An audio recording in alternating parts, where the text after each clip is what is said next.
मोदोम सानाय आखाइ सानायनिफ्राय रैखाथि मोनदों बनरगाव ओनसोल सिखागाव गामिनि थागिबि सासे आइजोआ। कक्राझार सहर जेडी रडनि साखाथियाव थानाय थुब्लाव ब्रह्मनि बडलेण्ड थेरापिस्ट सेन्टाराव फैनानै गोबाव समनिफ्राय आखाइ सानायनि बेराम जानायखौ फाहामना लानो हादों बनरगाव ओनसोल सिखागाव गामिनि थागिबि सासे आइजोआ। बिथाङा गावनि बेराम जानायखौ लानानै मा फोरमायदों फै जों मिथिना लानि।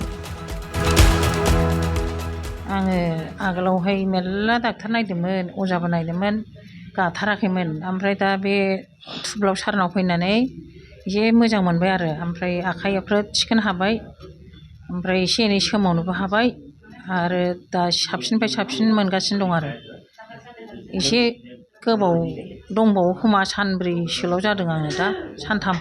आंथ' सिगाङावहाय एसे एसे साबाय थादोंमोन, बेनिफ्राय आरो उनावहाय बारा बारा मोननानै बाव फैनाय जादों आरो। सिगांबो डाक्टारा दस्रायाव नायदोंमोन जाथारैनि, ओमफ्राय बाव खोनानानै फैनाय जादों आरो। ओमफ्राय दा एसे साबसिननिफ्राय साबसिन मोनबाय, फैबाय थानांगोन होनदों आरो, दा फैबाय थानांगोन।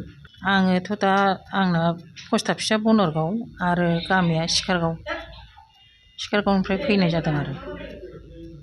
दा साबसिननिफ्राय साबसिन मोननायखाय दा मोजां मोनगासिनो दं आरो। आंनि बेमाराथ' दस्रा दस्रि बेमार जेबो गैया, माने आखाइ सानायानो, दाफोना आखाइ सानायानो थिखोनानो हाथारामोन आरो। ओमफ्राय दा एसे साबसिन जाबाय, हासिनबाय।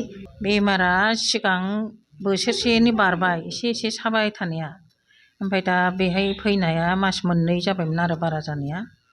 ओमफ्राय सप्तासेयानो जायाखै बाहाय फैफिननाया। ओमफ्राय फैनानै दा एसे सोलायबाय, एसे गासिनबाय, आखाइयाबो थिखोनो हाबाय।